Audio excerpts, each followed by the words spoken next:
my name is Jean and this is my channel, Learn with Jean.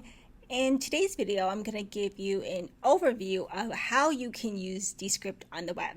Now, I've said it many times in my other videos that it's the same thing as the application, but better to show than to tell. I'm going to quickly give you a demo and show you how the features are, where you can access everything, how you would start a new project, how you would navigate certain features such as the AI voices and template. I hope this video helps, and let me know if you have any questions or feedback and what other videos you would like to see and any feedback that can help me improve these videos. Thank you again. As I've said before, it's exactly the same as it is when you're using it as an application. The only difference is you're logging in through the website web.descript.com, but otherwise the interface and the features are exactly the same. And what I love is that the web-based allows me to free up hard drive space and use it on the web and log into the web versus having to do it on my computer, which can take up a lot of time and room on my storage. So you can see on the left-hand side, the navigation, things look exactly the same as it does when you have the application. Projects, quick recordings, Learn Descript, which is 5-minute videos to help you understand and find different features to help you with your project. And then AI speakers, so that's if you wanted to use their AI voices or if you wanted to record your own voice and use it to overdub in words and or sentences that you may have flubbed in a recording. And then templates, those are templates where you can access different styles. As you can see, like when I do my short videos, like YouTube Shorts, there's a lot of styles for captions and different designs that I've also used for remote recordings that you can access here in templates. And then my workspace, this is where if I wanted to collaborate with someone else, I would have my own collaborative workspace here. But if I don't want to share any files, this is my private workspace when you're starting a new project. I would click on New Project, and if it's a video, I can do audio. If it's just an audio podcast, or if I wanted to do remote recording, I can have that as an option. The cool thing is that it still connects to Squadcast, and you can record with up to 9 people, all within Descript, and your files will show up here, and you can edit, republish, repurpose, and do a lot with that one piece of content. Let's just say you're using Zoom for webinars, you're using Zoom in your lessons, host online courses, podcast recordings.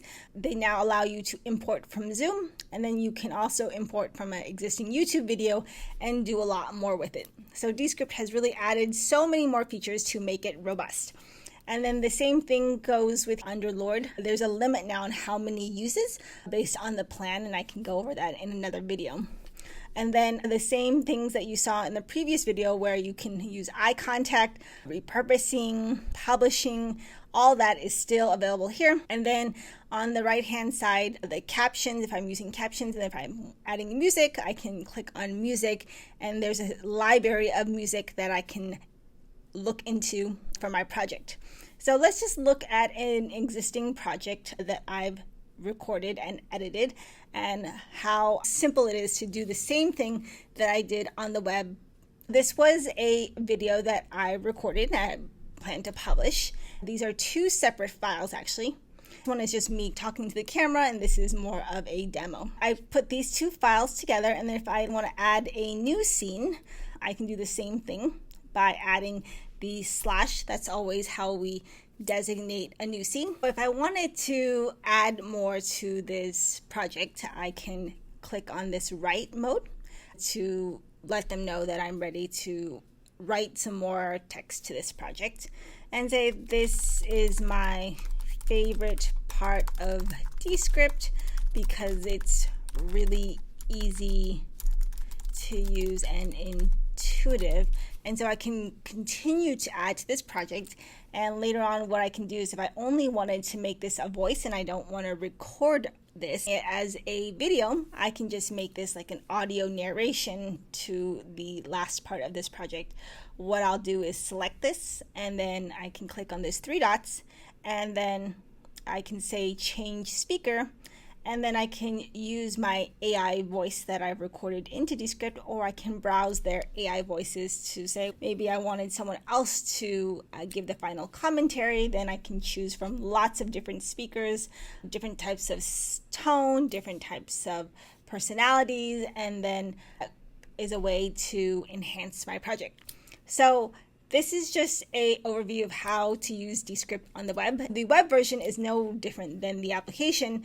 The web is just as powerful and easy, and it takes up less room, and it's faster if you don't have a powerful computer. It allows you to take advantage of all the same features that you would have used on the application. And I tend to use both depending on how my computer is doing for the day. Maybe it's slow today, so I'm going to just use it on the web versus the application. Some days I'm just going to focus on the application because it's less distracting.